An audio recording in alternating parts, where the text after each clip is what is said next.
Desde los Buenos Días de Madrid enviamos nuestro saludo a todos quienes van a seguirnos en esta primera sesión presentatoria de lo que es el seminario Rubén Darío, una iniciativa que desde la Universidad Internacional de La Rioja, una universidad especialmente centrada en la educación a través de Internet, pretende abordar un asunto que consideramos de gran importancia, no solo pensando en términos universitarios, sino en términos generales, especialmente en lo que se refiere al presente y al desarrollo futuro de la sociedad.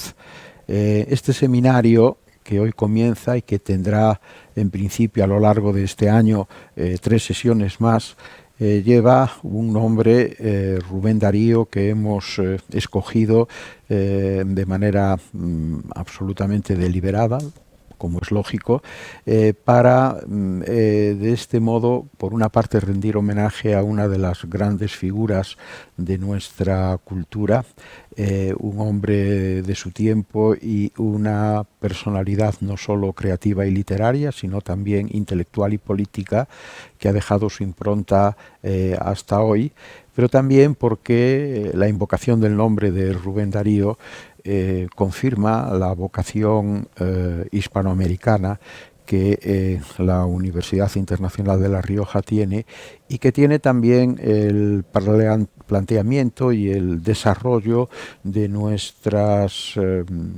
investigaciones y de nuestras discusiones sobre el tema, que no es otro que la defensa de la educación.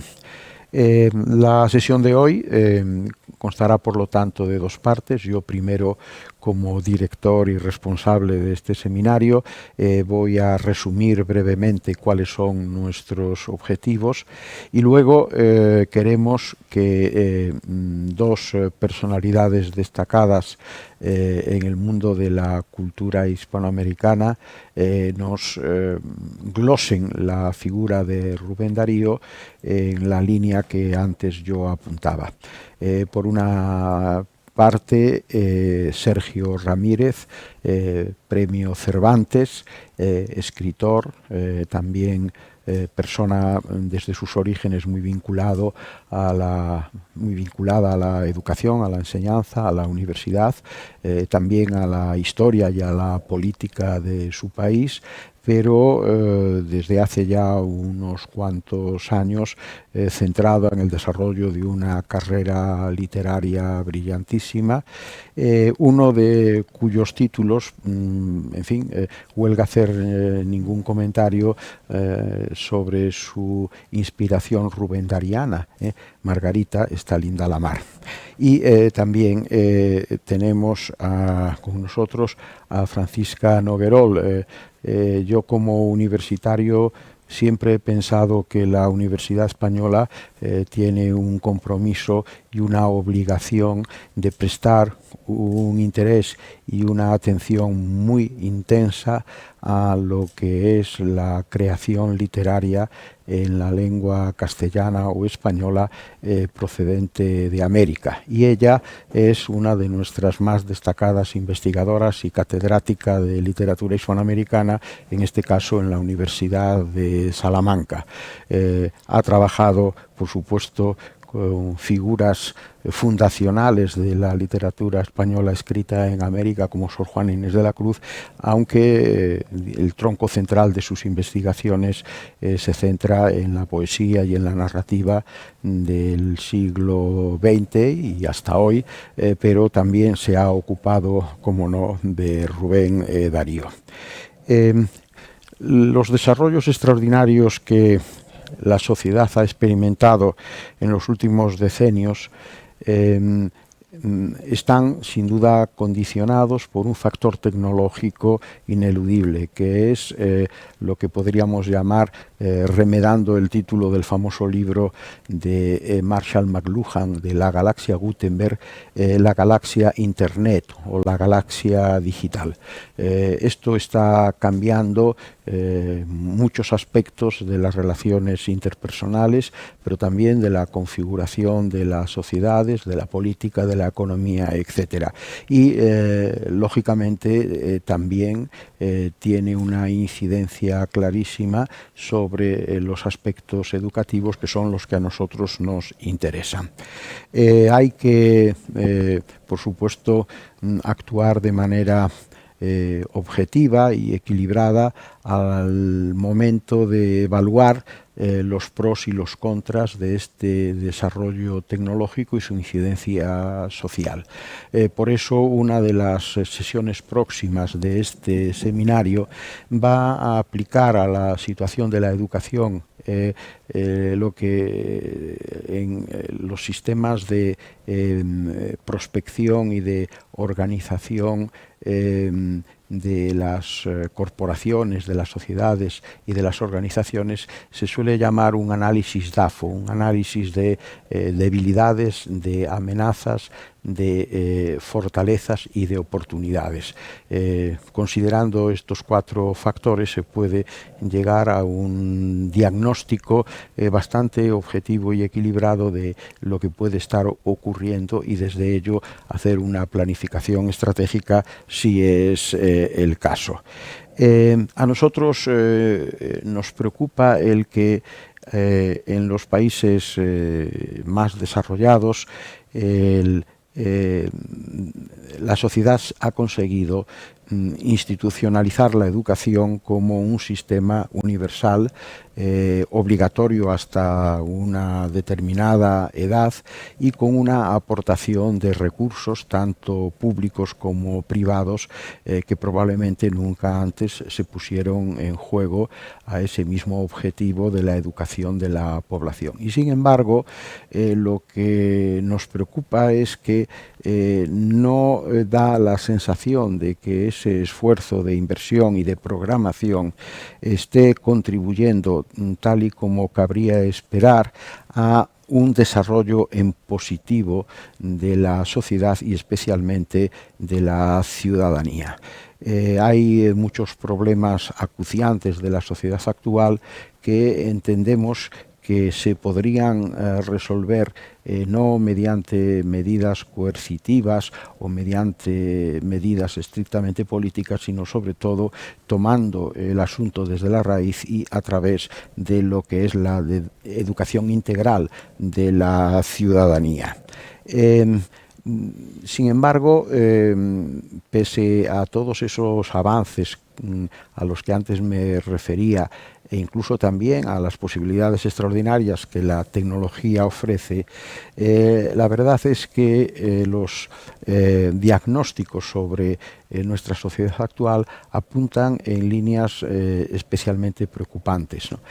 Se habla, por ejemplo, de una sociedad líquida para referirse a lo que los filósofos en el contexto del llamado posmodernismo califican como el triunfo del pensiero debole, dicen los italianos, es decir, el pensamiento débil, la quiebra de los grandes relatos legitimadores que contribuyeron extraordinariamente a partir del siglo XVIII, el siglo de las luces, a el avance positivo de la sociedad. Hay como una cierta quiebra de la racionalidad que deja el terreno abierto a manifestaciones populistas, a manifestaciones de un predominio absoluto de la emocionalidad sobre la racionalidad, lo que,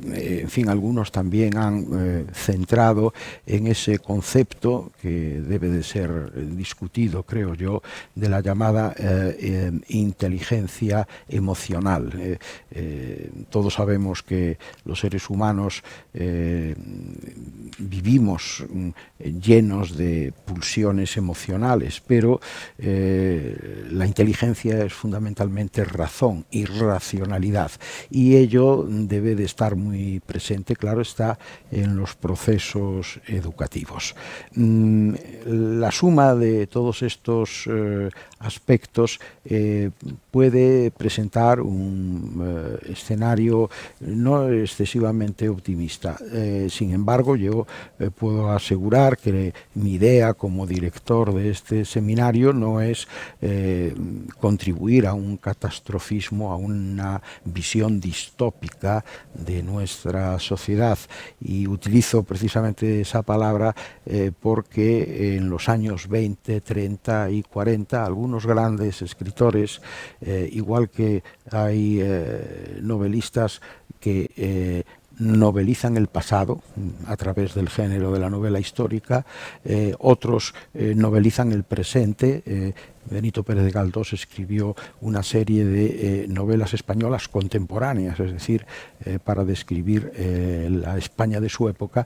Igual que hay estas dos opciones para una novela que no solo es relato y divertimento, sino también revelación, existe la tercera posibilidad, una novela que nos adelanta lo que podría llegar a ocurrir si se dieran determinadas circunstancias que la ficción plantea, y a diferencia de lo que es la vieja tradición de la utopía, del género de las descripciones de una sociedad perfecta, estas otras novelas, estoy pensando en 1984 de Orwell, en Mundo Feliz de Aldous Huxley, de la primera de ellas, Nosotros, del ruso Zamiatin, son novelas en donde francamente la sociedad presentada es una sociedad agresiva, tiránica, deshumanizada, y el caso es que algunas de aquellas premoniciones pueden estar manifestándose ahora de la misma manera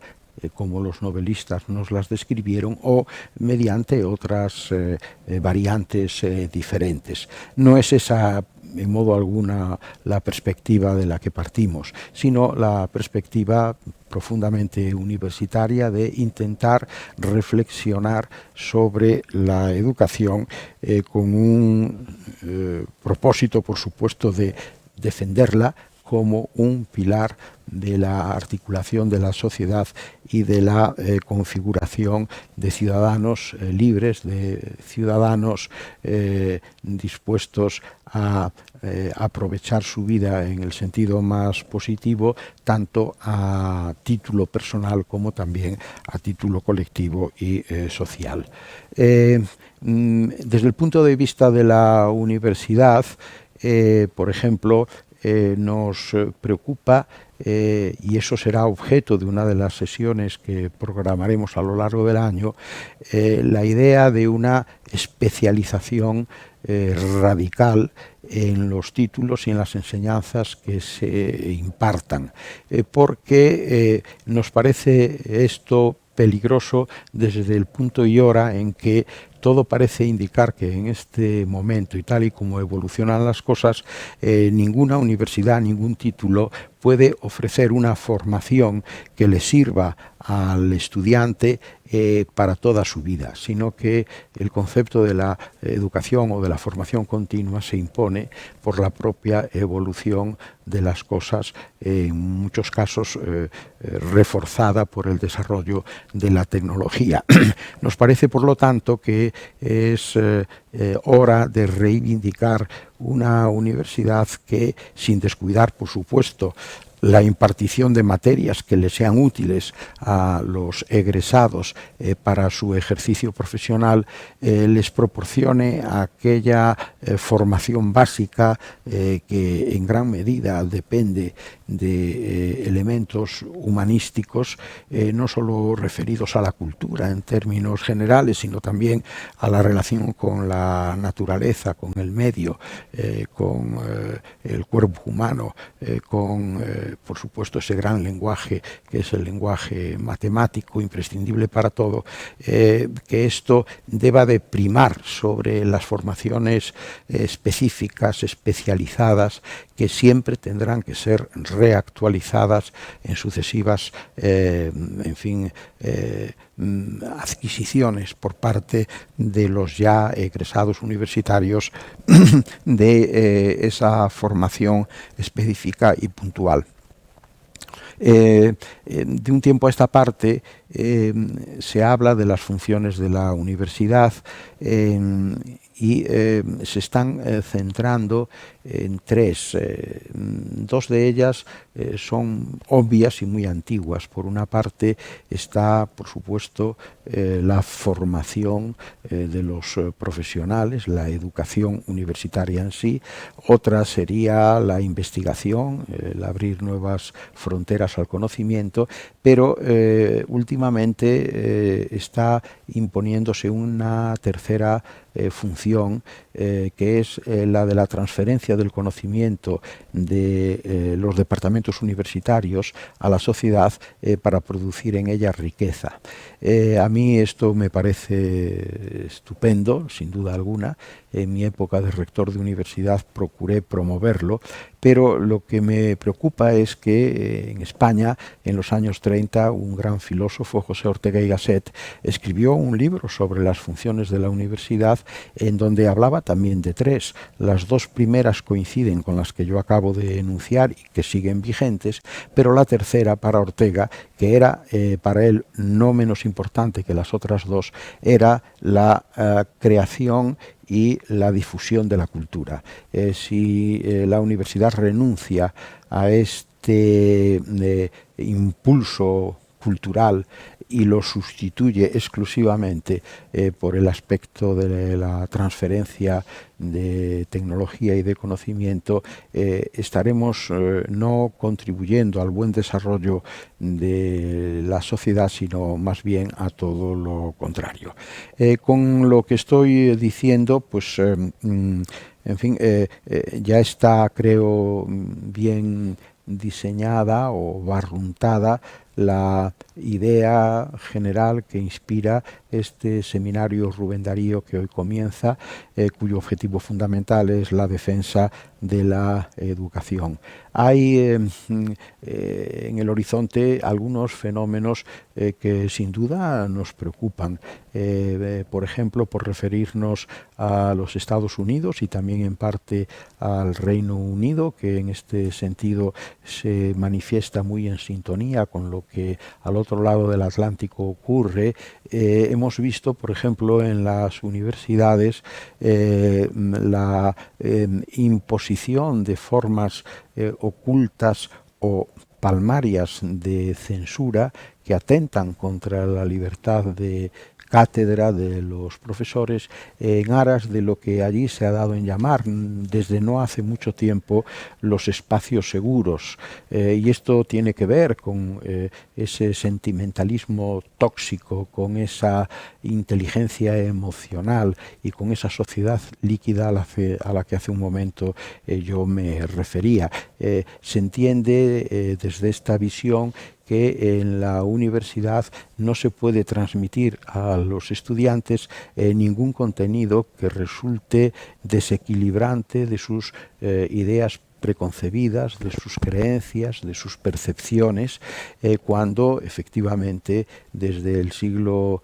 XVIII, desde el siglo de las luces, no en vano denominado así, desde la famosa expresión de Immanuel Kant, la universidad tiene que regirse por el sapere aude, el atreverse a saber lo desconocido, a saber también en algunos casos lo desasosegante, lo incómodo, y así, en los que hemos tenido, y estoy hablando junto con dos personas que conocen bien el mundo universitario norteamericano, cuando me refiero a él desde la perspectiva que nosotros podamos tener, francamente tenemos que mostrar mucha preocupación por esa desvirtuación radical del sentido prístino de la universidad que se produce en este contexto al que me estoy refiriendo.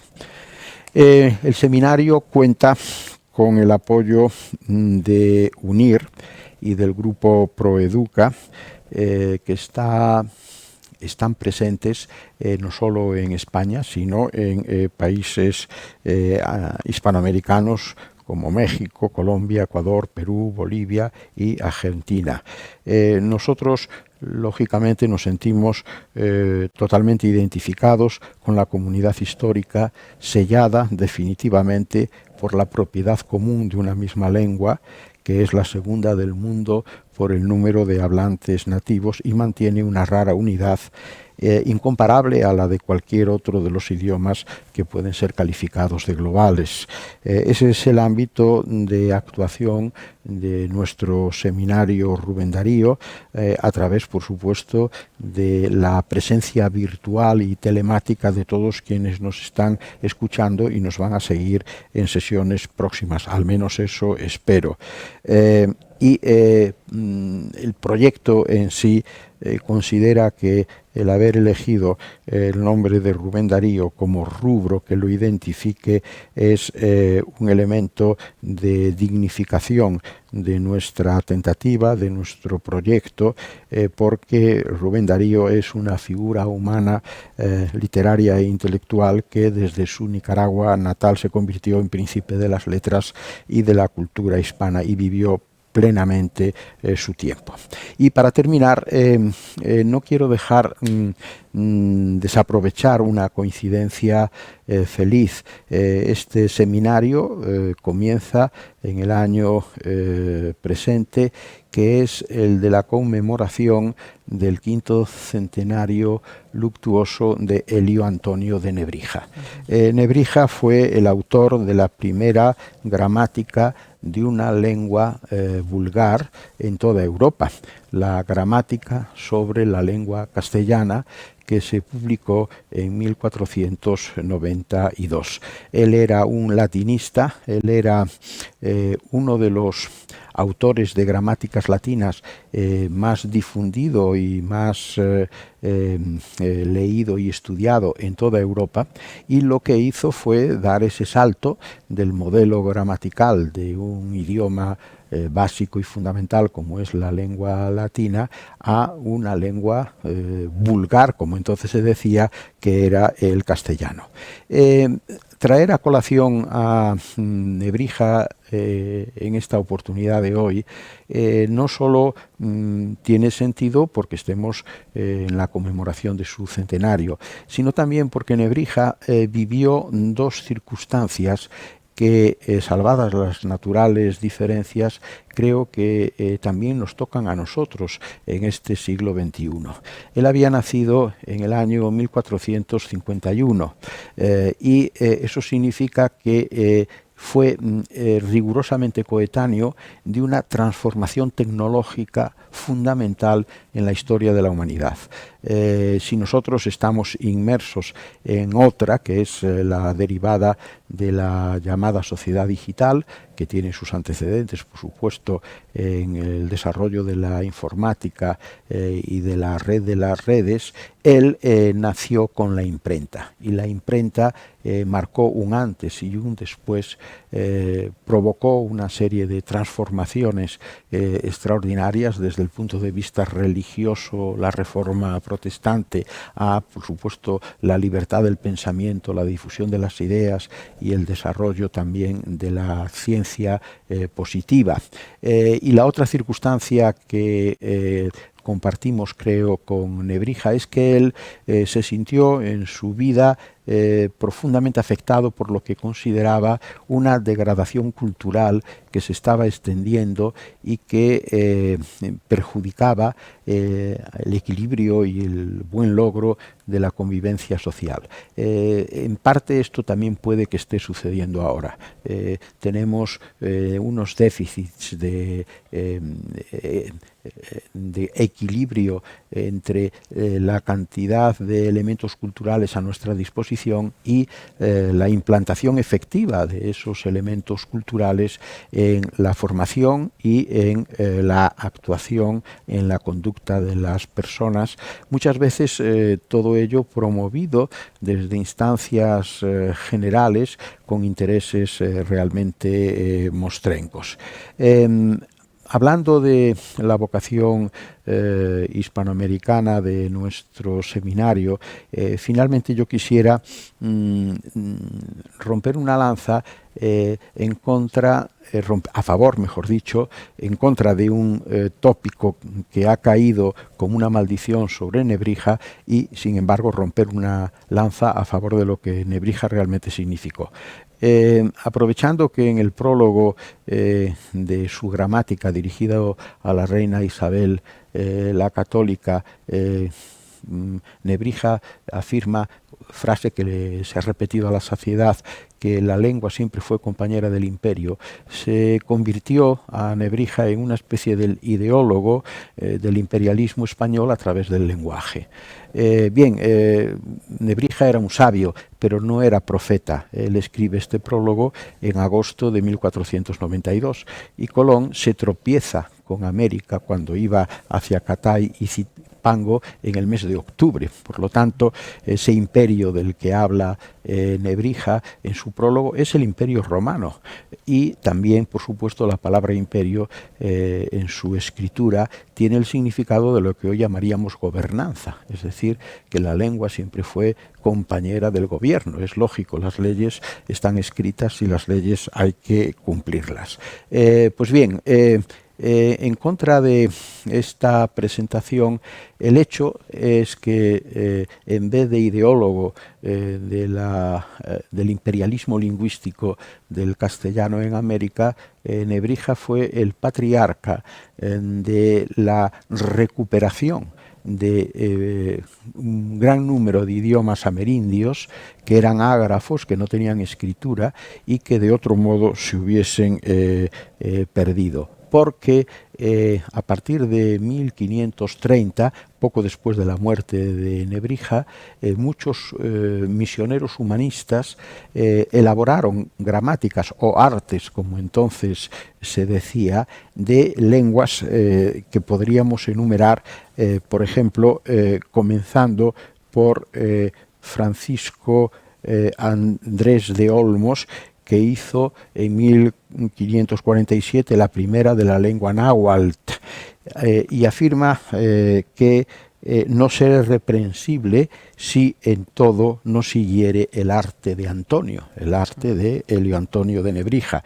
Y enseguida aparecen gramáticas semejantes del tarasco o purépecha, del otomí o ñañú, de la lengua mixteca, de la zapoteca y de la maya yucateca, de la poconchí, de la chipcha, del quiché, del cachiquel y del zutuil, del sedal, del vilela, de la chagua, de las lenguas tarasca, guaraní, lule y toconate, de la aymara, del tonocoté, del mapuche, mapundungun o araucano, etcétera, etcétera. Y lo mismo va a suceder también en Filipinas. En 1742, Fray Melchor Ollanguren de Santa Inés imprime en México tagalismo elucidado y reducido en lo posible a la latinidad de Nebrija. Es decir, que en el siglo XVIII en Filipinas la gramática de Nebrija, que venía del latín, sirve para construir el testimonio más eficaz posible para el mantenimiento de un idioma,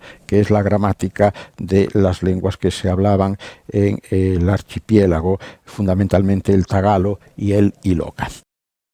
Muchas gracias a don Darío Villanueva por esta honrosa invitación para esta sesión de apertura de este seminario que lleva el nombre de Rubén Darío. Me siento realmente muy complacido de estar aquí delante de todos ustedes.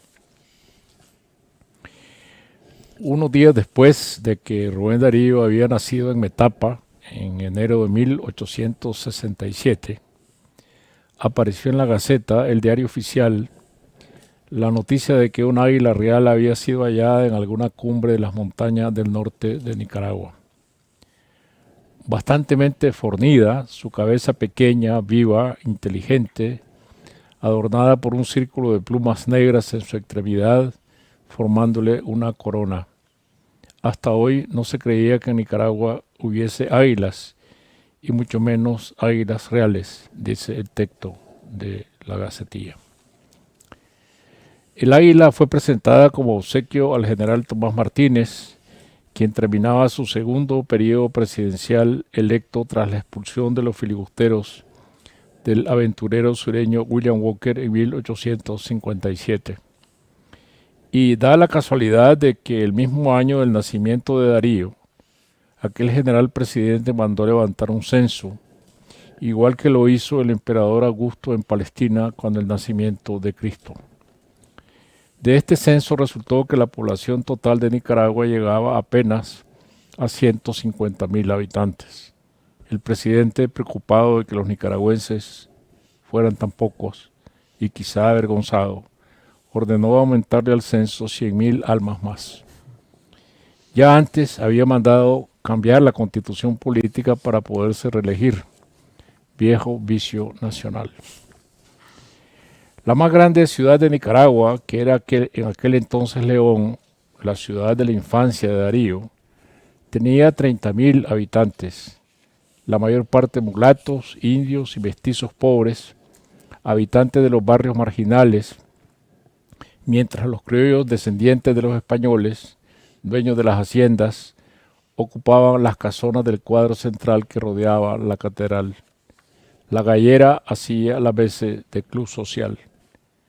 Es lo que cuenta Ephraim Squire, quien llegó en 1850 como primer embajador de Estados Unidos en su libro Nicaragua, sus gentes y paisajes, y dice que era rara la población donde hubiera una escuela. Los niños repetían en coro la lección que dictaba el maestro armado de una vara para reprimir a los díscolos. Para aquel año del nacimiento de Darío había 92 escuelas de primaria para varones en todo el país y 9 escuelas para niñas. Yo diré que el estado actual de la instrucción pública humilla nuestro patriotismo, dice en 1871 en un informe el secretario de Instrucción Pública. Periódicos fuera del diario oficial de aparición esporádica no circulaba ninguno. Ya podemos imaginar entonces las cifras del analfabetismo. Y los libros, en el registro de aduanas de ese año 1867 no aparece ninguna importación de papel o de tinta de imprenta. Y lo que se imprimía en las únicas 3 tipografías del país eran volantes y folletos religiosos. Muy poco se importaba del extranjero, según los mismos registros aduaneros. Resulta raro que un poeta que tendría en el mundo una fama tan grande naciera en un país tan pobre y atrasado. Tan raro fue que un águila real, rara ella misma también, anunció su nacimiento. Al menos el novelista se conforma con esta mitología. Nicaragua, tal como era, pudo parir un solista, pero en aquellas condiciones de pobreza cultural no podía dar una orquesta completa. Nacía un poeta capaz de transformar la lengua desde el traspatio mientras la oscuridad seguía sin disiparse en el país, asolado por las guerras civiles provocadas por las inquinas provincianas y por las periódicas apariciones del cólera morbus, además de las invasiones militares provenientes de Estados Unidos y del acoso imperial de Inglaterra. La literatura nicaragüense es moderna gracias a Darío, y no se quedó congelada en la novedad del modernismo. Fue moderna con Salomón de la Selva, luego con el grupo de vanguardia que encabezó José Coronel Urtecho, después con Ernesto Cardenal y Carlos Martínez Rivas, más tarde con Gioconda Belli, Arailce Gómez y Daisy Zamora. Pero sus poetas siguieron siendo solistas sin orquesta. Cuando decimos orquesta, imaginemos a un concierto de músicos tocando cada uno su instrumento. Si una sociedad tiene una orquesta completa, entonces cada quien será ingeniero, arquitecto, constructor de edificios, de presas, biólogo, matemático, médico, químico, especialista en computadoras, inventor de programas digitales, traductor, artista, escritor, actor de teatro, director de cine. ¿Y cómo se consigue tener la orquesta completa para dejar atrás la penumbra del tercer mundo? De verdad es muy simple, pero nunca ha sido entendido a cabalidad en nuestros países regidos por el caudillismo más cerril, con la educación articulada de abajo hacia arriba y viceversa. La educación que le da a cada cual su propio instrumento y le enseña a tocarlo. Es por eso que para tener una buena orquesta primero hay que preparar a los músicos. No hay buenas orquestas con músicos que tocan de oído, que desconocen los instrumentos que tienen en sus manos o son incapaces de leer una partitura donde están escritos los signos musicales. Y no se puede improvisar, no se puede ser chapucero. Antes de presentarse en público, una orquesta ensaya y ensaya. Cada quien ha estudiado la partitura o el partichelo que tiene abierto en el atril. ¿Cuántos Rubén Darío se han quedado de macheteros en el campo? Se preguntaba a mitad del siglo pasado el pensador nicaragüense Carlos Cuadra Pasos. Es un interrogante inquietante. ¿Cuántos ingenieros químicos se quedaron de carretoneros? ¿Cuántos que hubieran podido descubrir una vacuna en un laboratorio se quedaron cargando sacos? ¿Cuántas mujeres que pudieron ser cirujanas capaces de trasplantar un corazón o un hígado se quedaron en la cocina soportando los golpes y los abusos de un marido pendenciero? Cuando Darío se despide de Nicaragua en 1908, después de su viaje triunfal a la tierra natal tras muchos años de ausencia, en el discurso que pronuncia en el Ateneo de León, lo que recomienda a los jóvenes, más que hacerse poetas, es aprender las artes liberales de provecho para el avance del país. Recomienda abrir escuelas técnicas donde se enseñen oficios útiles en beneficio del bien común. Quienes habían llegado a escucharlo se quedaron decepcionados. El positivista liberal, fiel creyente en el progreso, hablaba por boca del poeta que quería ver el futuro escrito en las alas de los cisnes. Darío creía en la necesidad de la orquesta completa, cada quien cumpliendo distintas tareas útiles a todos, en la agricultura, la ganadería, la industria, las artes liberales, las humanidades y las ciencias. En 1979, tras el triunfo de la Revolución, se llevó adelante en Nicaragua la campaña nacional de alfabetización. 50.000 jóvenes y adolescentes se trasladaron por medio año a la Nicaragua campesina y a los barrios para enseñar a leer y escribir al 70% de la población, bajo el lema convertir la oscurana en claridad. No ha habido otro momento más hermoso en la historia del país de Darío. Los analfabetos aprendieron a leer las poesías, sus cuentos escritos en verso. El analfabetismo se redujo al 17%. La orquesta empezaba a afinar. El siguiente escalón, que ya no se consiguió, era llevar a todo el mundo al nivel del 4º grado de primaria para que la alfabetización se hiciera irreversible. Y todo volvió de nuevo para atrás entre enfrentamientos armados y empecinamientos ideológicos que arruinaron al país. El talento, que abunda entre los más humildes, no puede dar frutos en el analfabetismo, ni tampoco en un sistema educativo atrasado y deficiente, dominado por la indolencia y la mediocridad e ideologizado, convertido en un instrumento de propaganda política como hoy día bajo una nueva dictadura. Sin educación no podemos dejar atrás la pobreza. ¿Cómo? Si en un aula un solo maestro debe enseñar a alumnos de los 6 grados de primaria, y si en las universidades la fidelidad a las consignas sustituye la calidad académica. Para abrir las oportunidades a todos Es necesario que la escuela funcione como un foco de irradiación de cambio bajo dos premisas fundamentales: el pensamiento crítico, sin trabas ideológicas, y la aspiración de excelencia, la calidad. La escuela debe crear ciudadanos sensibles, de imaginación abierta, que respiren una atmósfera cultural libre y sean capaces de cuestionar los dogmas ideológicos y las verdades establecidas. No para que todos sean artistas, sino para que nadie sea esclavo, escribe Gianni Rodari.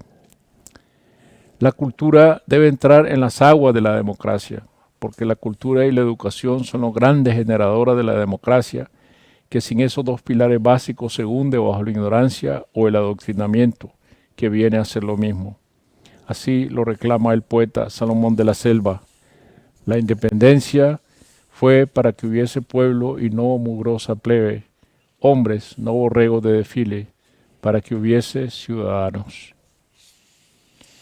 Tener una orquesta completa en un país que busca el desarrollo es crear todas las oportunidades posibles en las disciplinas científicas, desde las matemáticas puras a la cibernética, de la biología marina a la medicina y a las cada vez más numerosas especialidades de la ingeniería.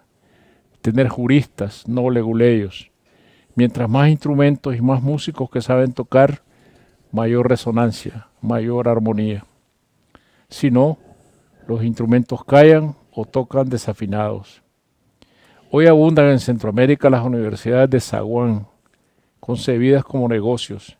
Cualquier garaje es bueno para abrir una universidad, lo mismo que se abre una pulpería o un salón de belleza. Y al lado de universidades que ofrecen títulos sin control de calidad, hay miles de jóvenes que no tienen acceso a la educación y también otros miles que aprueban la escuela secundaria sin saber leer correctamente un texto. Y en Nicaragua hay quienes son promovidos por su fidelidad al partido, promovidos sin saber resolver una ecuación. No podrán leer la partitura ni podrán tocar ningún instrumento. Darío mandaba a los jóvenes a instruirse en las más diversas especialidades útiles. Pero alguien pudo haberle preguntado entonces: ¿aquel que quiere ser ingeniero o médico debe leer poesía? ¿Debe leer novelas? Sin duda habría respondido que sí. Nadie puede vivir sin la imaginación. Hemos sido creados para imaginar. Siempre tendremos la necesidad de contar historias y de que nos cuenten historias, de escuchar la música de un verso, asomarse a las percepciones ocultas que la poesía nos revela. ¿Qué necesitamos? Lectores que puedan aprender, instruirse y también imaginar. Una biblioteca en un centro de estudio digital o de papel y entrar en familiaridad cotidiana con los libros. Solo así la escuela producirá ciudadanos dueños de ideas diferentes, con menos posibilidades de ser embaucados por los discursos que buscan crear patrones únicos de pensamiento y de conducta. Poder disentir, poder opinar diferente es una necesidad del ser humano y una necesidad para terminar con el caudillismo que en América Latina se asienta la ignorancia que crea fidelidades ciegas y fanatismo político. Y en esa diversidad es que podemos encontrar el espíritu de la libertad, sin el que la democracia no es sino un fantasma, porque no hay nada más libre que la imaginación. Y a la imaginación le temen las dictaduras como le temen al conocimiento. Si leemos nuestras constituciones latinoamericanas, tocamos con las manos la utopía nunca resuelta, forjada tras la independencia en el siglo XIX.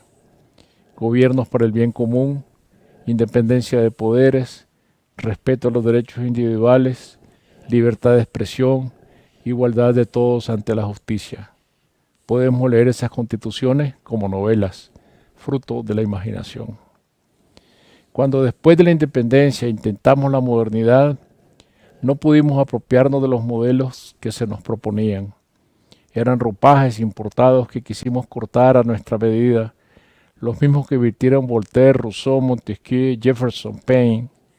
Pero bajo los pliegues de esos ropajes asoma siempre la cola del caudillo que impone el autoritarismo sobre la democracia, porque la cultura rural de nuestras sociedades no ha cambiado y la educación, única capaz de derrotarlo, sigue siendo el más rotundo y persistente de nuestros fracasos.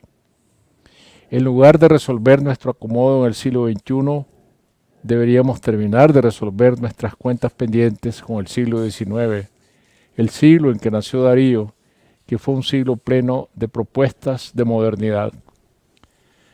La lista de nuestros productos de exportación sigue siendo la misma que en el siglo XIX, salvo uno que viene a ser ahora el primero, la mano de obra de los emigrantes. Ganado vacuno, minerales, madera, café, cacao, azúcar. En la mesa de la civilización seguimos sirviendo los postres y los emigrantes sirven la mesa. Pese a todo, si algo nos redime es la cultura, nos redimen los solistas. El poeta José Coronel Urtecho señalaba que a cada época del devenir de Centroamérica correspondía una obra literaria capital. El Popol Vuh a la época precolombina, la historia verdadera de la conquista de la Nueva España de Bernal Díaz del Castillo a la época de la conquista, la rusticacio mexicana del padre jesuita Rafael Landívar a la época colonial y la poesía de Rubén Darío a la época independiente. Yo debo agregar la obra narrativa de Miguel Ángel Asturias en el siglo XX. Esas obras son universales en la medida en que enseñan el valor trascendente de una cultura que habría de alcanzar a finales del siglo XIX la dimensión moderna que le da la poesía de Rubén Darío desde la publicación de Azul en 1888, toda una revolución en la lengua castellana continuada en la prosa de vanguardia de Asturias, desde la aparición de Leyendas de Guatemala en 1930, donde los maestros magos que van a las aldeas a enseñar la fabricación de los tejidos y el valor del cero componen el más delirante de los sueños, como escribió Paul Valéry. Nuestra modernidad real en el siglo XIX fue la del modernismo. Nos hizo no solo contemporáneos, sino inventores de una cultura cosmopolita, un término caro a los modernistas. Y ellos eran en su mayoría, Darío a la cabeza, liberales positivistas, convencidos de que la modernidad literaria tenía su par en el progreso, en el aprovechamiento local de los nuevos medios de comunicación, los ferrocarriles, el telégrafo, el cable submarino, las instituciones civiles separadas de la Iglesia, la educación laica. Mientras tanto, seguimos siendo una potencia cultural con los pies descalzos, una potencia de solistas que tocan en un escenario de atriles desiertos. Muchísimas gracias. Saludo a quienes nos escuchan. Antes de nada quiero comenzar agradeciendo enormemente la oportunidad de formar parte de esta sesión inaugural de la Red Académica Rubén Darío. Es un honor hablar tras Darío Villanueva, que me cursó amablemente la invitación en nombre de la UNIR y de la Red Proeduca, y de Sergio Ramírez, gran heredero del pensamiento de Rubén, cuya proteica versatilidad ha sabido captar en novelas como Margarita está linda la mar, que ya hemos hablado aquí, o Mil y una muertes, aparte de tus innumerables ensayos. Te considero un heredero, Sergio, también en la idea del polígrafo y la apertura mental. Son tiempos de aldea global, como ya hemos escuchado a Darío, definidos por su liquidez y mutabilidad, en los que la babel informativa provoca que en muchas ocasiones no distingamos las voces de los ecos. En este invierno de la conciencia del que habla Nucho Ordine, ese gran autor ensayista, el que escribió La utilidad de lo inútil, dice Ordine, la dictadura del provecho ha alcanzado un poder que está fuera de cualquier límite. No hay aspecto de la vida de todos nosotros que no esté dominado por el utilitarismo. De ahí mi absoluto acuerdo con los ideales altos y universales que alientan esta comunidad académica que hoy se inicia, destinada a incentivar la formación permanente de profesores españoles, latinoamericanos, el español de todas partes. Hostil, por tanto, a lo que también lo has comentado tú, Darío, la barbarie del especialismo de la que habló Ortega y Gasset, defensora sobre todo de una formación integral en la que las ciencias humanas ocupen el lugar que merecen.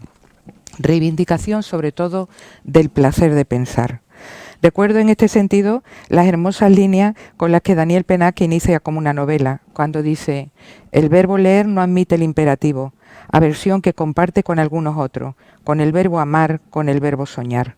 Este texto se acomoda perfectamente al pensamiento dariano, pues el nicaragüense subrayó en múltiples ocasiones la importancia de disfrutar aprendiendo para llegar a los libros y convirtió su vida en una entrega a este ideal. Es el momento, pues, de comenzar mi exposición, que he titulado Razones para un nombre, y en la que deseo mostrar la pertinencia de titular esta red, y red ya habla de vínculo, de nexo, de relación en igualdad de condiciones, con el nombre de Rubén Darío. Razones para un nombre. Darío aparece ante nuestros ojos ante todos como un autor poliédrico y plural, alérgico a la frontera.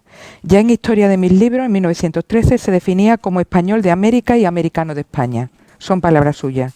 Lo que hace escribir al crítico Julio Ortega.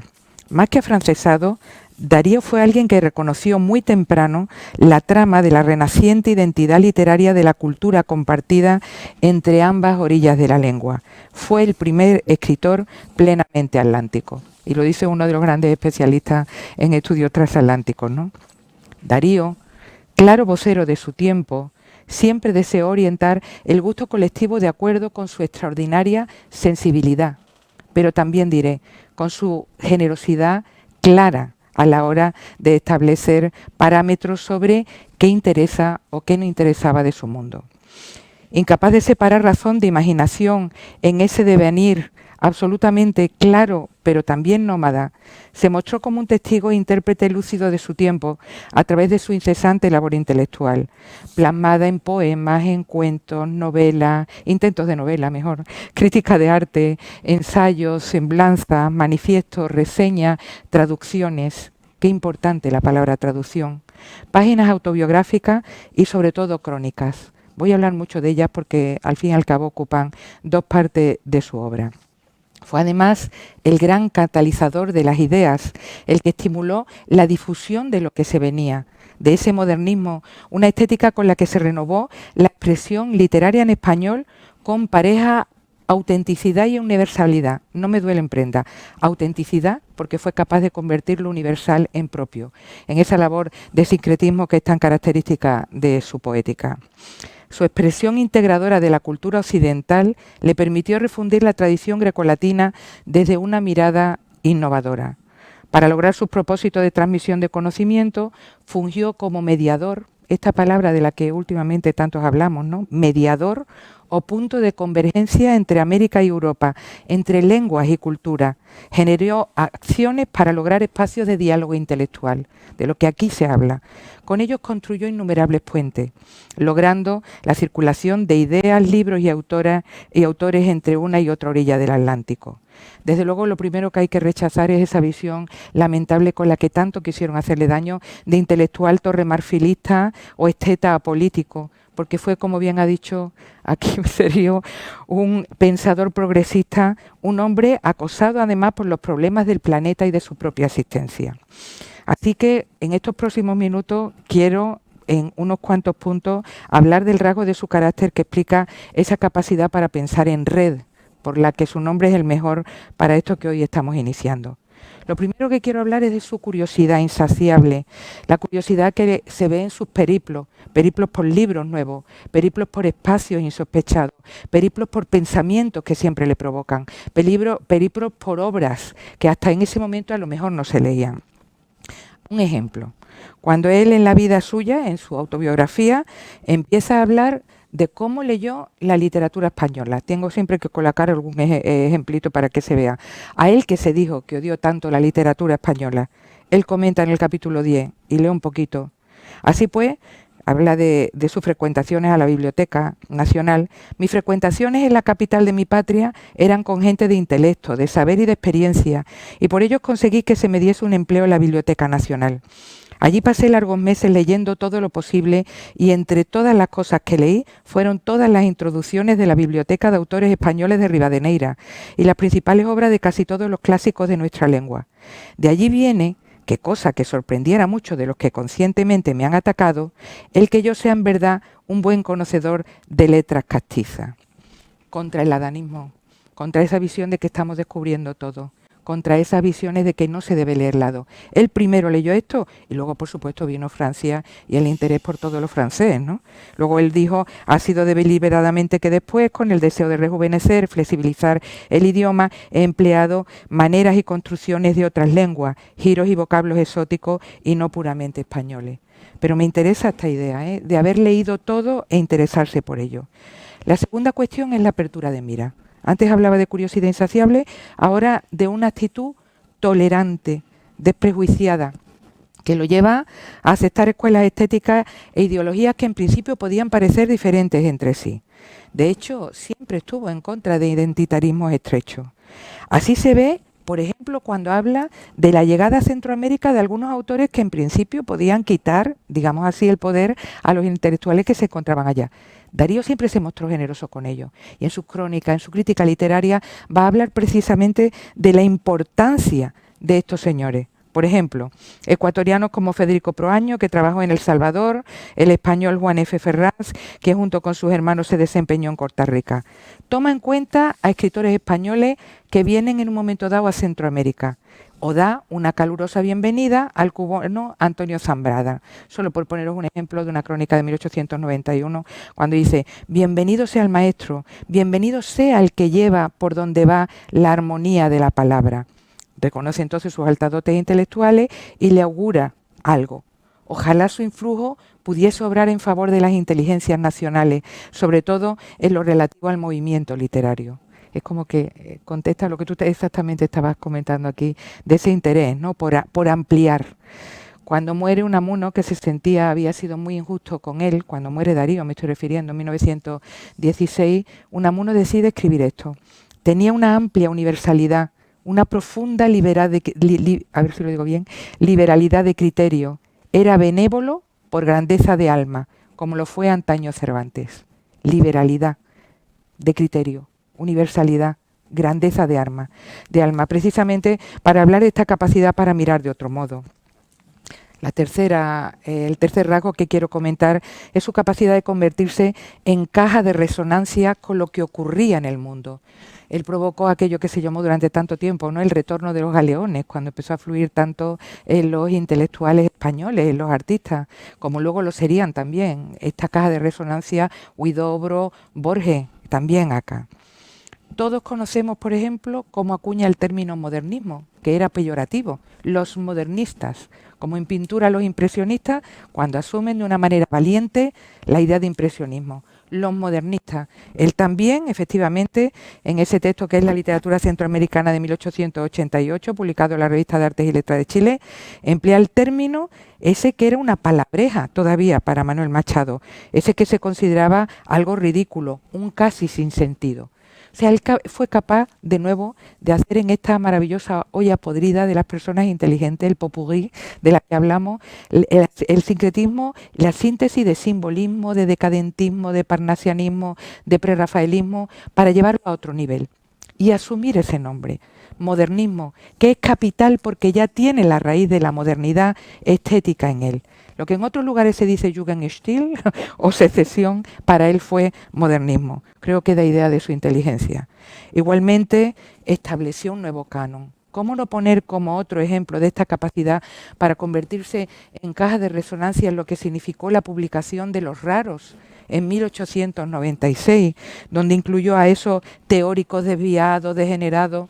Por cierto, un capítulo dedicado a Max Nordau, el que había escrito Degeneración, como son Verlaine, Edgar Allan Poe, Ibsen, el conde de Lautréamont, José Martí, entre tantos otros. Lugones le pidió estar entre los raros, lo que pasa es que era demasiado jovencito. ¿Cómo no alabar esa capacidad para mirar de otro modo, para crear una genealogía verdadera del porvenir? Los que piensan crean genealogías del porvenir, no se conforman con lo ya dicho. Esa propuesta también de canon personal, que está claro, que habla de un gesto crítico tan valiente como insólito en su momento. Por eso le molestó tanto que lo criticaran como creador de un estilo que pretendía solo imitadores. Todos reconocemos, ¿no?, a Unamuno, a Clarín, su rechazo continuo a esta idea de que simplemente quería, voy a decir así, individuos ancilares por detrás. Ahí está, por ejemplo, esa declaración que hace en una de las cartas que envía Miguel de Unamuno en 1899, cuando le dice a Unamuno: por otra parte, no sabe usted lo que yo he combatido el parisianismo de importación, que he tenido la mala suerte de causar en buena parte de juventud de América.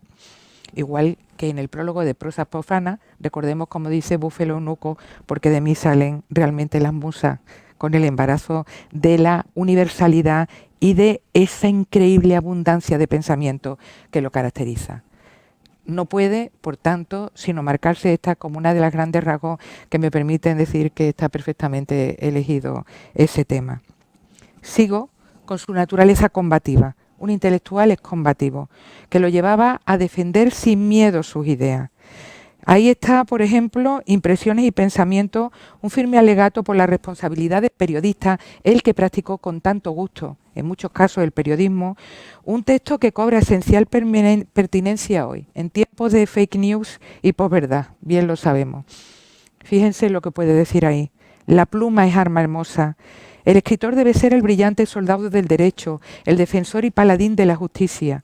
Por eso los que rebajan pensamiento y palabra en ataques desleales e injustos, lo que convierte en la imprenta difusora de luz en máquina exaltadora de ruines pasiones, los que hacen de ese apóstol, el periodista, ese delincuente, el pasquinero, los que en vez de ir llevando una antorcha entre el pueblo, lo corrompen, lo ocultan la verdad y le incitan a la discordia, esos rebajan la noble misión del escritor, truecan el soldado en bandolero. Creo que pocos textos, y es de 1891, pueden tener más actualidad en nuestros días.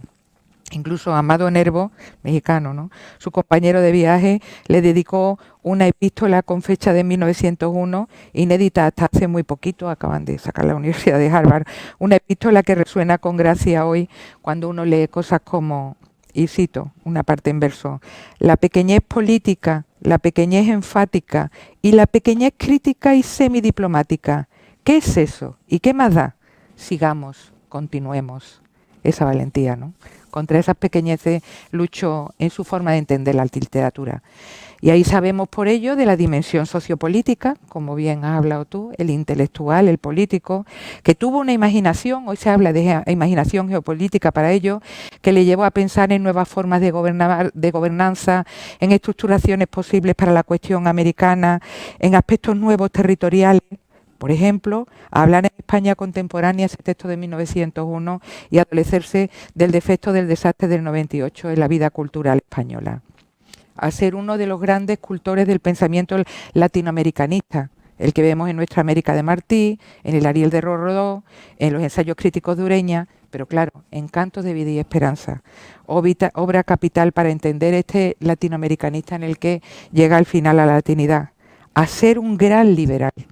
Tengo aquí bastantes textos, pero como no quiero pasarme del tiempo, voy bien. Así que a ser un gran liberal. A hablar desde su adolescencia, cuando empieza a viajar, de cómo él estaba protegido, dice él, por miembros del Congreso pertenecientes al Partido Liberal, y es claro que en mis poesías y versos ardía el más violento, desenfadado y crudo liberalismo, dice en su autobiografía. Realmente ese liberalismo se va a mostrar, esos principios que le llevan a apoyar algunas revoluciones burguesas y llevan siempre a lo que él quiere. La democracia, el progreso cívico, la libertad política, religiosa y educacional, rebelarse contra cualquier tipo de tiranía. De hecho, él en más de una ocasión va a manifestar en sus crónicas su compromiso. Tampoco se habla tanto de esto, pero quería poner un pequeño ejemplo. En 1914 vuelvo en una ocasión a Barcelona, que ya he visitado más de una vez, y entre las 12 crónicas que escribe hay una, Pan y Trabajo, en la que podemos leer en relación a las revueltas obreras.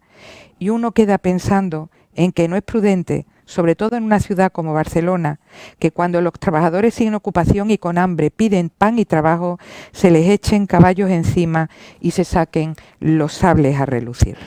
Ahí estamos viendo esa figura política de primera magnitud que nunca, desde luego, evitó entrar en el tema.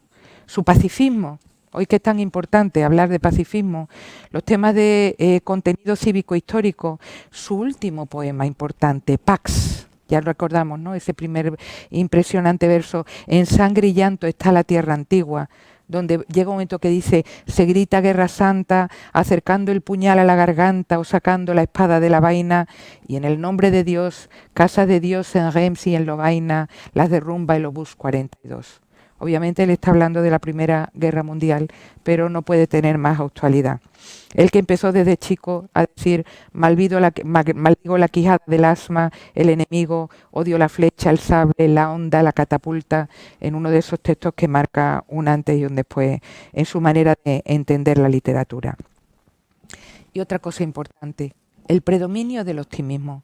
A pesar de la crítica, a pesar de la dureza de lo que veía, ¿cómo olvidar esa salutación al optimismo, al optimista? Yo me acuerdo cómo me alegraba cuando llegaba siempre, yo soy sevillana, en el Parque de María Luisa, en la entrada, era pequeñita, pero leía esos versos, ínclitas razas ubérrimas, sangre de Hispania fecunda, espíritus fraternos, luminosas almas, salve.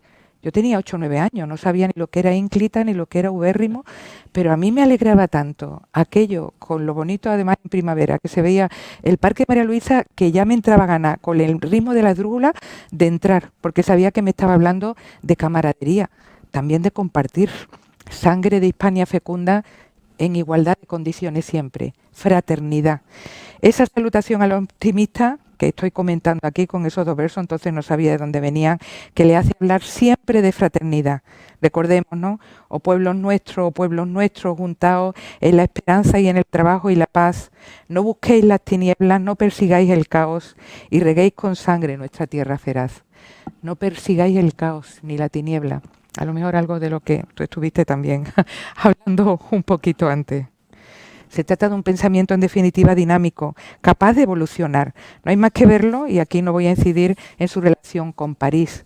Primero la adoró como abanderada de la libertad, la banderada de la libertad, del siglo de las luces, como esa que permitía ser el enclave latino y civilizado, por la que negaba lo que podía ser el colonialismo antiguo español y, desde luego, a la que rechazó cuando vio que había cierta falsedad en ella. Lo que en París se alza al comenzar el siglo XX, dirá en este texto tan triste que se llama Reflexiones de Año Nuevo Parisiense, es el aparato de la decadencia. ¿Cuándo no le gustó ya París? La París que le había parecido la ciudad del amor, la ciudad de la cultura. Cuando empieza a decir, cito un poquito, la enfermedad del dinero ha invadido hasta el corazón de la Francia y sobre todo de París. El patrioterismo, el nacionalismo ha sucedido al antiguo patriotismo.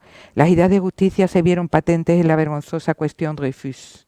Pero en todas partes veréis el imperio de la fórmula y la contradicción entre las palabras y el hecho. Quiero terminar hablando de su natural cosmopolitismo, ese cosmopolitismo que tiene que ver con todo lo que he dicho aquí. Y le dedico una especial atención. ¿Por qué? Porque todos lo sabemos.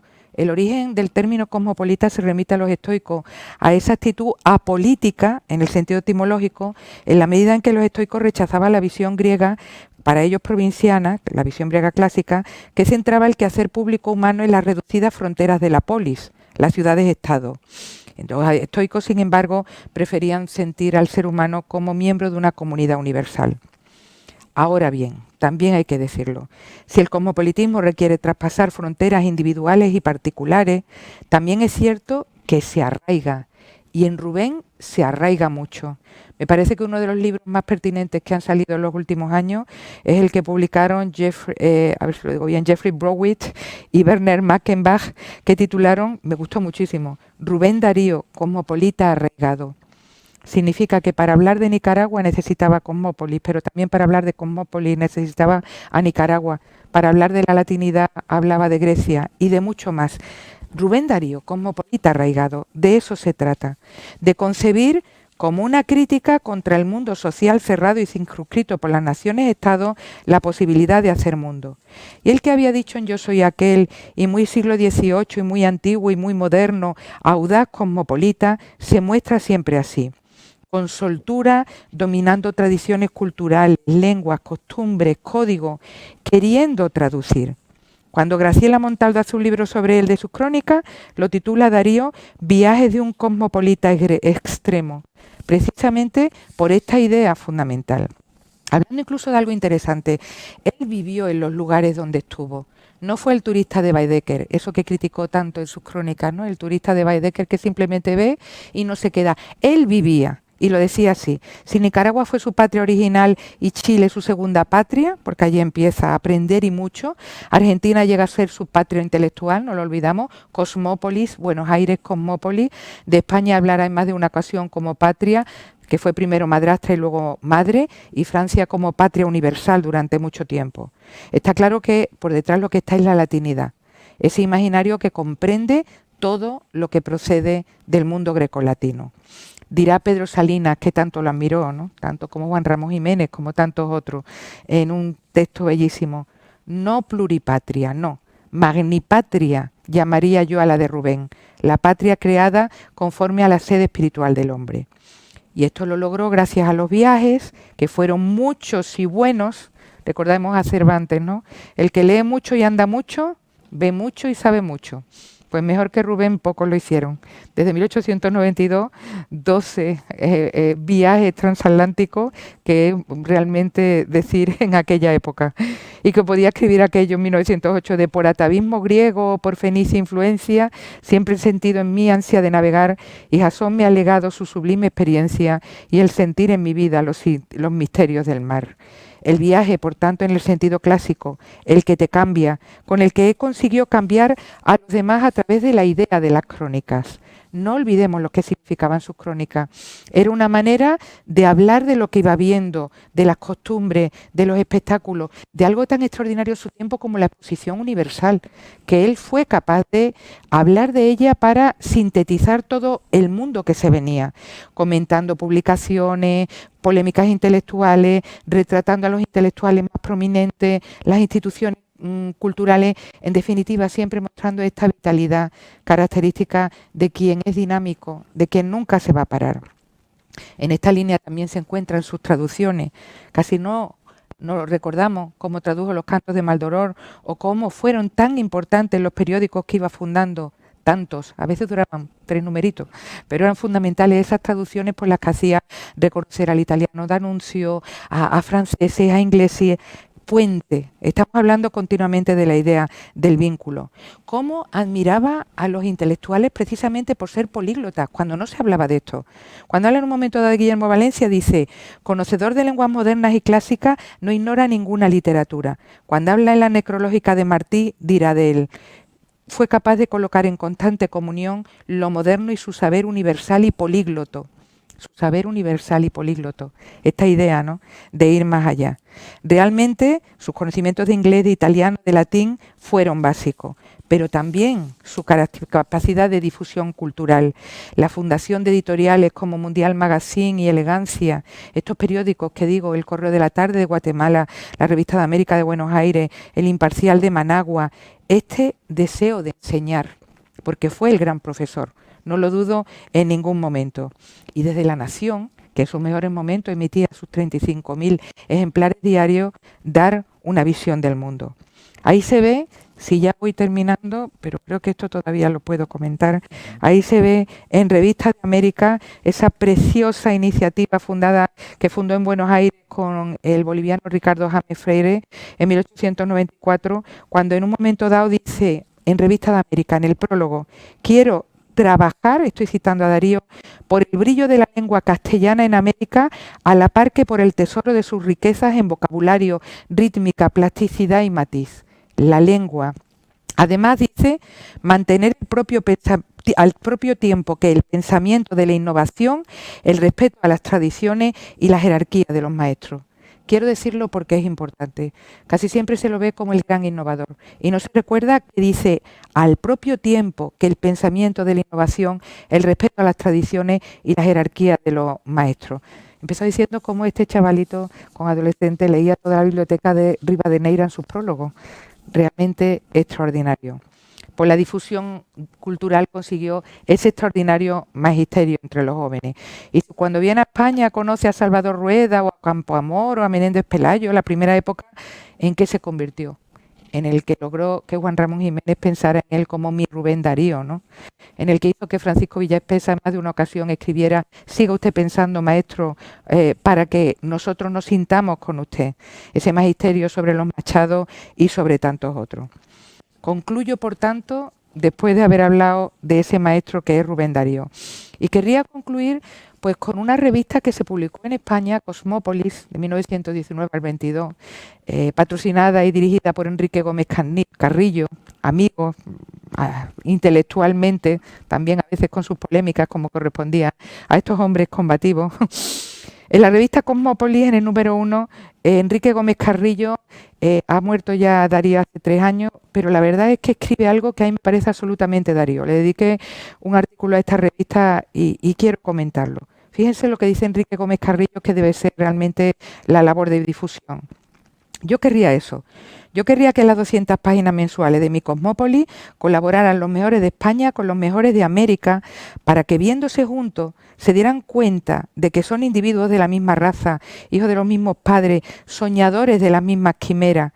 Querría que la revista Cosmópolis llegara a convertirse en la tribuna del hispanoamericanismo, regenerado y vivificado por los soplos de todos los grandes pueblos. Soñadores de las mismas quimeras, titulé este artículo. Concluyo, por tanto, como comencé. Nada más justo que dedicar esta red interamericana de educación a la figura de Rubén Darío, que conoció desde su más tierna infancia cómo el pensamiento y su transmisión es una de las más altas formas de felicidad.